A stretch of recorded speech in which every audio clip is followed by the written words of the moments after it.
प्राकृतिकको अद्भुत वरदान, घना जङ्गलको बीच फिजारिएको गगनको टुक्रा जस्तै, जहाँ 7 समुद्र तरेर ऋतुकाल बिताउन आउँछन् साइबेरियाका चराहरू।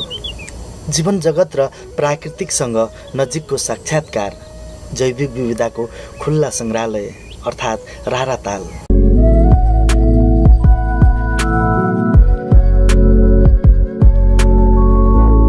प्राकृतिकको अद्भुत वरदान, घना जङ्गलको बीच फिजारिएको गगनको टुक्रा जस्तै, जहाँ 7 समुद्र तरेर ऋतुकाल बिताउन आउँछन् साइबेरियाका चराहरू। जीवन जगत र प्राकृतिकसँग नजिकको साक्षात्कार, जैविक विविधताको खुल्ला सङ्ग्रहालय अर्थात् राराताल। सयौं थरीका चराचुरुङ्गीहरूको आफ्नै चिरविराहट, जङ्गलको आफ्नै सुसेली अनि सयौं प्रजातिका जीवजन्तुको पृथक लवजको धुन हो। यहाँ पुग्ने जो कोहीलाई पनि ऋषि महर्षिको तपस्थली तत्भुर्भर जस्तै भाव हुन्छ।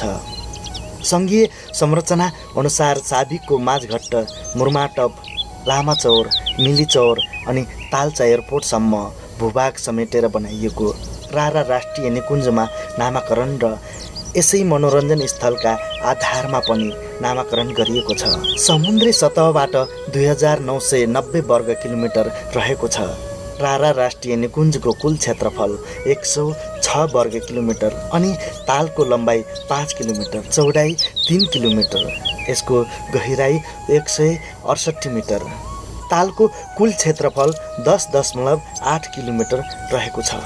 माझघट्ट र मिलीचौर बीच कचौरा आकारमा फैलिएको नीलमन्न गगनको टुक्रा जस्तै यो ताल कर्णाली प्रदेशको नभई देशको प्रमुख पर्यटकीय गन्तव्य हो। हिमाली क्षेत्र अर्थात् नेपालकै सबैभन्दा ठुलो ताल हो। पर्यटकीय टुरिस्टले आकर्षण र रमणीय छ। पौराणिक तथा धार्मिक मान्यताका आधारमा उत्तिकै महत्त्वपूर्ण छ। प्राचीन कालकोटे राजाले खोज र अनुसन्धान प्राप्तका आधारमा यो ताल महाभारत कालभन्दा पहिला पवित्र तीर्थस्थल भएको उल्लेख छ। अनि यस तालको इतिहास यहाँका मुगाली समुदायसँग जोडिएको र यहाँ विभिन्न किम्वदन्ती प्राचीन कालमा शाह जातिका बसोबास रहेको स्वतही गाउँ डुबेर यो ताल बनेको मान्यता पाइन्छ। अझै रारा ताललाई अर्को नामले पनि प्रचलित छ, महेन्द्र ताल हो। यस नामको पनि रोचक प्रसङ्ग छ। सुन्दर बस्ती डुबेर कचौरा आकारको ताल बनेको भन्ने थाहा पाएपछि विक्रम सम्वत 2020 साल चैत्र 13 गते राजा महेन्द्रले भ्रमण गरेकोले यस तालको नाम महेन्द्र तालमा नामाकरण गरिएको र त्यही जनविश्वास रहेको छ। गमगढी बजारबाट 12 किलोमिटरको दूरीमा पर्ने यो ताल पूर्वमा धार्मिक स्थल छायानाथको शिर अनि पश्चिममा खत्यार खोलासम्म फैलिएको छ। लम्बाइ 5 किलोमिटर अनि चौडाइ 3 किलोमिटरसम्म फैलिएको यो प्राकृतिक राराताल गगनचुम्बे कचौरा आकारमा सजावटी रूपले बनेको छ। यस आसपासमा रहेका चौतर्फी धार्मिक तीर्थस्थल अर्थात् पर्यटकीय स्थलले भरिपूर्ण औधी अवस्थामा रहेको छ।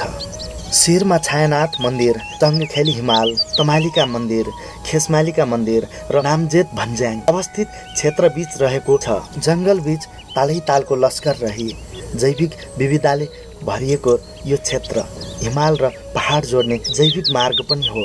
पूर्व पश्चिमलाई ओगटेको गगनचुम्बे रारा तालमा दुर्लभ चराचुरुङ्गीले विचरण गर्ने शान्त भूमि अनि सुरक्षित वासस्थान पनि हो।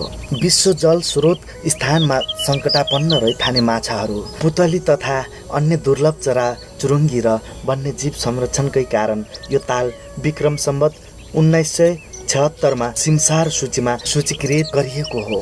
साथै रारा राष्ट्रिय निकुञ्ज विक्रम सम्वत 2032 सालमा स्थापित गरिएको हो। विश्वभर 10,314 रामसागर मध्ये केही विशेष स्थानीय प्रजातिका माछाहरू, पुतलीहरू तथा वन्य जीवजन्तुहरू यो गगनचुम्बे तालको क्षेत्रमा मात्र पाइन्छन्। त्यसैले पनि विश्वका सङ्कटापन्न जलथर, स्थलथर, जैविक विविधताको दृष्टिले रारा ताल अथवा महेन्द्र ताल महत्त्वपूर्ण रहेको छ। 1024 प्रजातिका वनस्पति तथा जडीबुटी पाइने यो क्षेत्रमा चिराइतो, 5 औँले, यार्सा गुम्बा प्रजातिका निकै बहुमूल्य मानिने औषधिको रूपमा प्रयोग आउने गर्दछन्। धुपी सल्लो, बाज, गुराँसको घना जङ्गलको क्षेत्र विश्वव्यापी रहेको छ। संसारको प्रावधान अनुसार विश्वका 8 मध्ये महत्त्वपूर्ण अन्तर्राष्ट्रिय चराचुरुङ्गीहरूको सूचक यस तालमा उपलब्ध छन्। 272 भन्दा बढी रैथाने तथा आगन्तुक चराहरूको बसोबास रहेको यस क्षेत्रमा दक्षिण एसियाको 1% चराचुरुङ्गी यहाँ बसोबास गरेको पाइन्छ। डाँफे, कालिज, हरिहाँस, नागुहाँस, बगाले सिम कुखुरा तथा अन्य चराचुरुङ्गीहरू यस रारा राष्ट्रिय निकुञ्ज क्षेत्रमा मात्रै प्रजनन गर्ने गरेको छन्। यही जलेवा, सेतो हाँस सूचक प्रजातिका रूपमा छन्। विश्वव्यापी रूपमा लोप हुँदै गएका भुडीफुर, गरुल, डाँफे, सेतो गिद्ध, मुनाल, हाझलाचे लगायतका चराहरू बसोबास गर्दछन्। अझै रोचक कुरा, यस क्षेत्रमा प्रत्येक वर्ष साइबेरिया लगायत अन्य मुलुकबाट दर्जनौं चराहरू आउने गर्दछन्।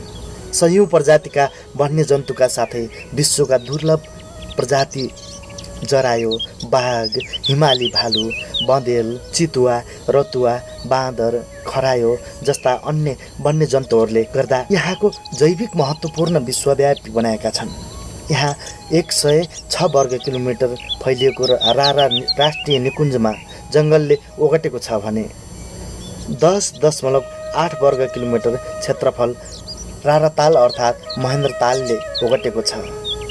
1024 प्रजातिका बोट बिरुवा, 272 प्रजातिका चराहरू, 4 प्रजातिका माछाहरू, 51 प्रजातिका जनावरहरू पाउने यो ठाउँ संरक्षण तथा जैविक विविधताको लागि क्षेत्रमा खोजी गर्नेहरूको लागि विश्वविख्यात अध्ययन केन्द्र समेत हो। विश्वव्यापी महत्त्वपूर्ण र प्रचुर सम्भावनाको क्षेत्र भए पनि राज्यको ध्यान नपुगेको बेला सङ्घीय व्यवस्था अनुसार स्थानीय तहको निर्वाचनपछि यहाँको विकास प्रवर्धनमा जोड दिन थालिएको छ। स्थानीय सरकार तथा सरोकार निकायको पहलमा पछिल्लो समयमा रारा राष्ट्रिय निकुञ्ज जैविक तथा प्राकृतिक चिडियाखानाको रूपमा विकास हुँदै गएको छ। प्राकृतिक सौन्दर्य तथा जैविक विविधताले समृद्ध भए पनि पहिलो रूपमा मानवीय गतिविधिका कारणले ताल क्षेत्रमा जैविक संरचना चुनौती बन्दै गएको छ।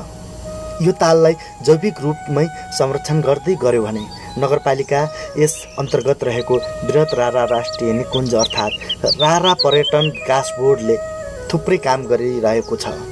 रारा तालको मुख्य क्षेत्रमा छायानाथ प्रसिद्ध मन्दिर रहेकोले यो क्षेत्र धार्मिक दृष्टिले समेत अवस्थाको केन्द्रबिन्दुको रूपमा स्थापित रहेको छ। साउने पूर्णिमा, माघे सङ्क्रान्ति, मङ्सिर पञ्चमी लगायत पर्वमा धार्मिक मेला लाग्नुको कारण धार्मिक पर्यटनको महत्त्व बढ्नु स्वाभाविक रहेको छ।